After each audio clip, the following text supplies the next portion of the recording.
deal.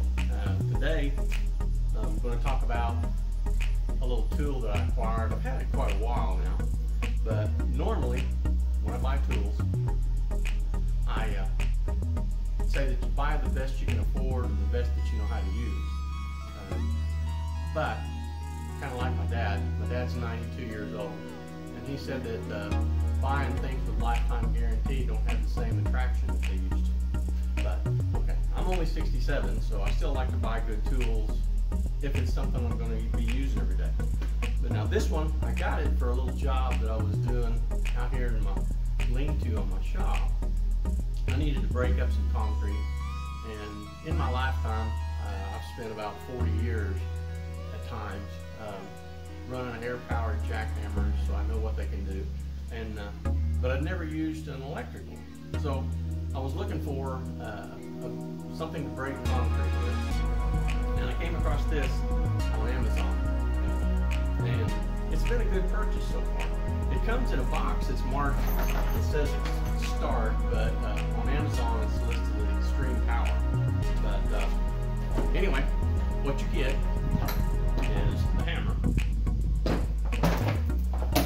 You get 2 bits. You get a pointed bit,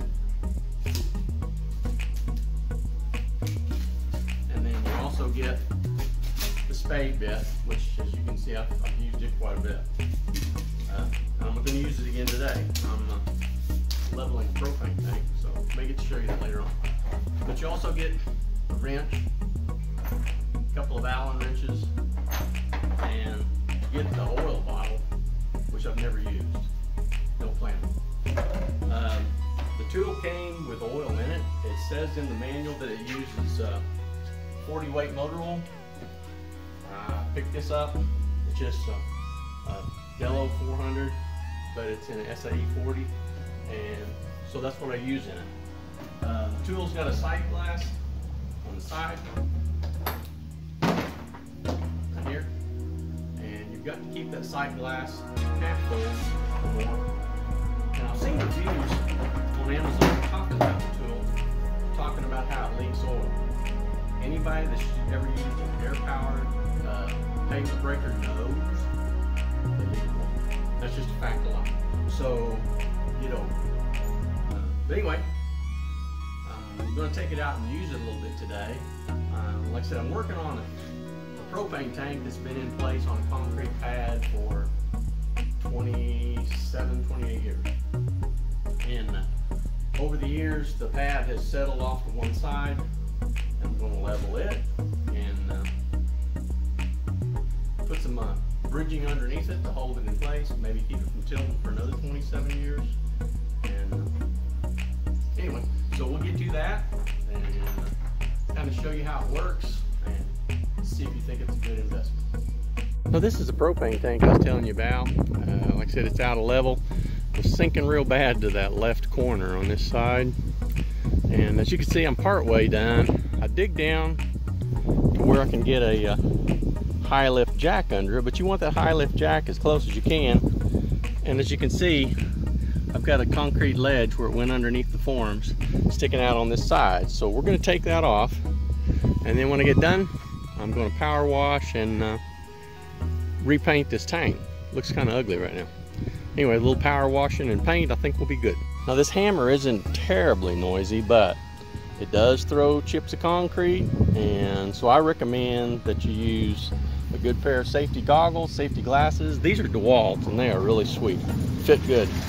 And then some good quality air protection and some gloves. Another little safety point is that the hammer recommends that you use a number 12-3 wire. And so I've got a pretty long run here. I'm about 100 feet or so from the shop. So yeah, number 12. If you use anything lighter than that, it's going to be hard on the tool, and it's going to make it overheat. It comes with an extra set of brushes, but you don't want to have to use them if you don't have to. But anyway, as I said before, when you find this on Amazon, it's going to say that it's extreme power. It comes in a box that says start. Now the first thing we want to do is get this thing vertical and check the sight glass, and you want it to be half full of oil. As you can see, this one's not. It's been in storage for months. And so we're gonna add some 40 weight oil to it. Now the tool comes with this handy dandy little wrench, and it fits the sight glass. So you put it on there, and we'll loosen that up, and then we'll add our oil. I apologize for the wind noise, but you know, we're in Oklahoma where the wind comes whistling across the plains, so bear with me.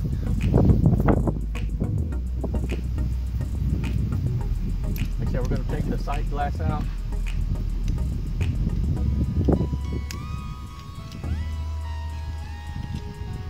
And we'll use a little squeeze bottle that I said I would never use.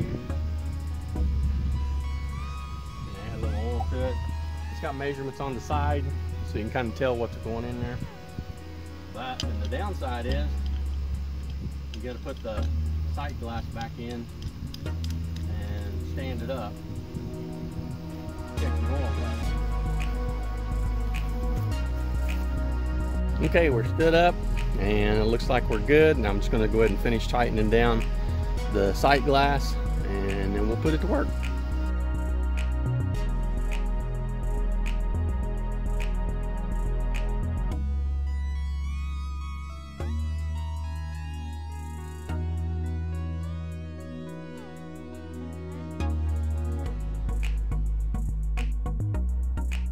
Try not to get too excited because this will not take long.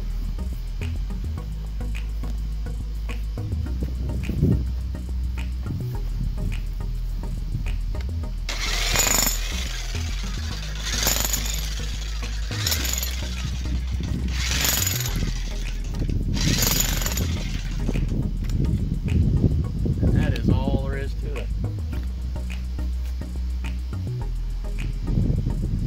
Overall, I've been really pleased with the tool. Now, I told you I bought this hammer on Amazon, and it's been years ago, but I think I paid a whopping $175 for it.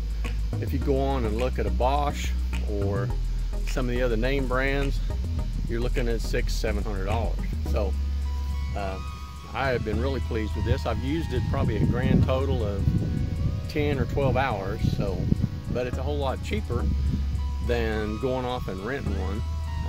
So anyway, it's been I consider it to be a good acquisition, and it's done a lot of good work for me. I use it when I set corner posts on a fence. If you drill down with your auger and you hit rock, that little lute will make short work of even limestone rock here in Oklahoma. So anyway, good tool. If you like the video, give us a like. If you don't, try to tell us why not. So anyway, thanks for watching. Okay, I've dug down enough to set in my high lift jack, and I've dug under just enough to get the lifting part of the jack underneath the concrete. And this propane's about half full propane, so I've got about 150 gallons in a 300-gallon tank. But now we'll see if it'll lift it up.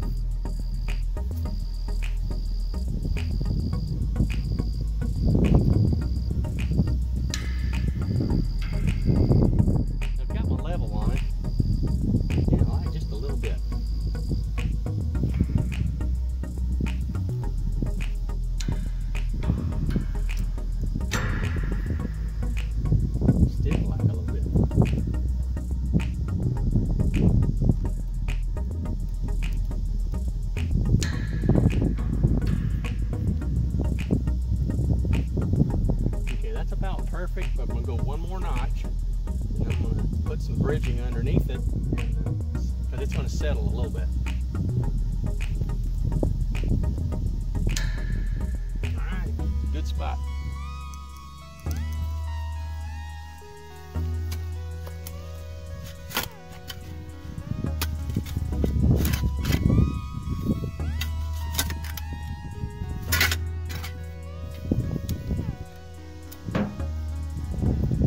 For bridging today, I'm just going to use some bricks, but then I'm going to do like I did on that other side, and I'm going to put some concrete mix underneath it. But do not stick your fingers in it. They're not a good place to be.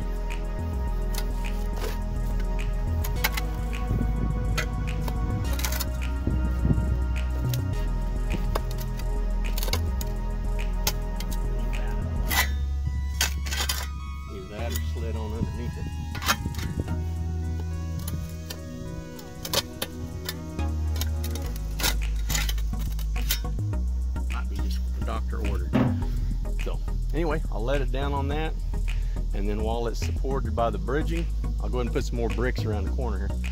But while it's supported on that bridging, I'll do some concrete mix and see if we can get her to stay in place. Like I said, then I'm going to power wash it and get it painted. Looks kind of ugly sitting out there.